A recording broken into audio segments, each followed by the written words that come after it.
nuovo sindaco di Seragius, Gigi Concu, ha vinto per un soffio, ma nel quartiere appendice di Sublanu gli è stato preferito Liliu. Il candidato del centro-sinistra ha incassato infatti 898 voti contro 625 del sindaco eletto di centrodestra e quest'ultimo ha ceduto all'avversario 273 voti.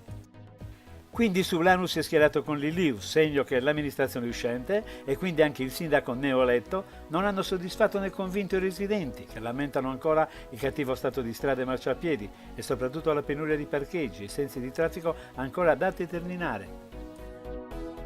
A Sublanu si sente soprattutto la mancanza di uffici comunali che possano espletare tutte le richieste di documentazioni e atti e non solo quelli anagrafici come accade oggi.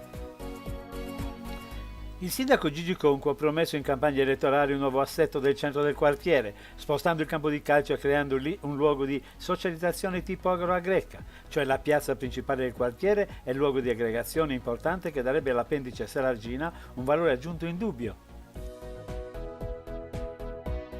Il sindaco appena eletto ha anche promesso di aprire un suo ufficio nel quartiere, in modo che con la sua presenza sovente possa dare ai cittadini delle risposte immediate.